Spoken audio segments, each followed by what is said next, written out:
Hi అండి, welcome back to our channel Deepyani vlogs. నేను మీ కళ్యాణి. ఎలా ఉన్నారండి? అందరూ బాగున్నారా? నేను కూడా చాలా బాగున్నాను. అయితే నేను మీ ముందుకు వచ్చాను మరొక రెసిపీతో, మజ్జిగ పులుసు అండి.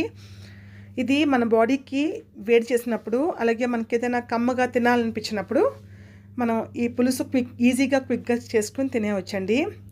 అయితే ఈ ప్రాసెస్ చూద్దాము. స్టవ్ ఆన్ చేసుకొని కడాయి పెట్టుకున్నాను, ఆయిల్ వేసుకున్నానండి. ఆయిల్ హీట్ అయిన తర్వాత ముందుగా నేను ఆవాలు వేసుకున్నానండి.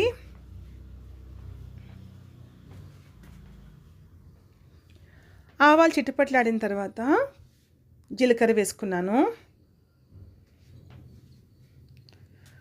అలాగే ఒక 3 పచ్చిమిర్చిని చిన్న చిన్న ముక్కలుగా తరిగి వేసుకున్నాను. అలాగే అల్లం కూడా బాగా సన్నంగా తరిగి వేసుకున్నానండి.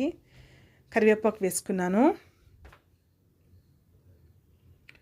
అలాగే ఒక 2 నుంచి 3 ఎండుమిర్చిని తుంచి వేసుకున్నానండి.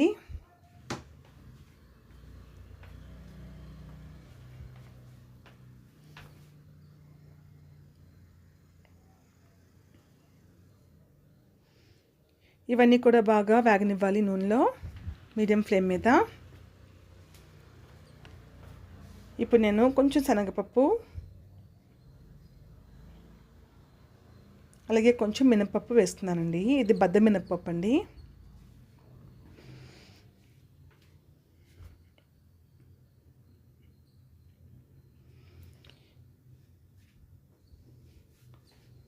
ఇప్పుడు పోపు అంతా వేగింది కదా. ఇప్పుడు నేను ముందుగా సన్నంగా తరిగి పెట్టుకున్న ఉల్లిపాయ ముక్కలను అయితే అందులో వేసుకున్నాను.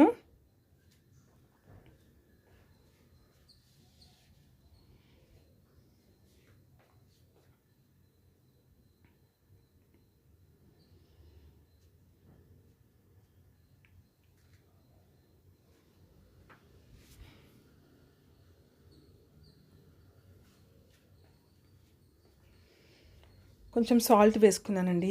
మనకి రుచికి సరిపడే సాల్ట్ వేసుకున్నాను.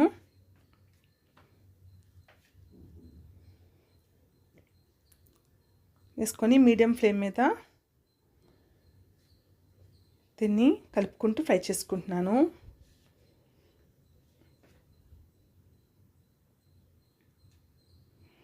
కాసంత పసుపు వేసుకున్నానండి.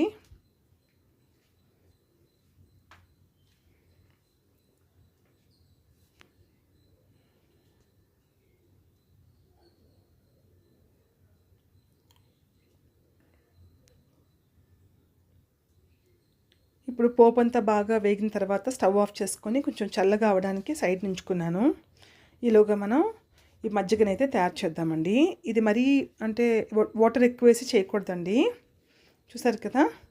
ఇప్పుడు నేను 1 కప్ పెరుగు తీసుకొని దాన్ని బాగా బీట్ చేశాను.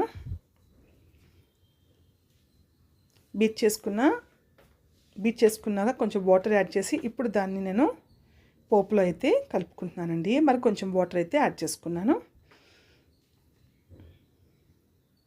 చేసుకొని పోపు అంతా కూడా ఈ మజ్జిగకి బాగా కలిసేలాగా కలుపుకోవాలండి. మజ్జిగలో మరీ ఎక్కువ వాటర్ అయితే వేయకండి, అది కొంచెం చిక్కగా ఉంటేనే టేస్టీగా ఉంటుంది.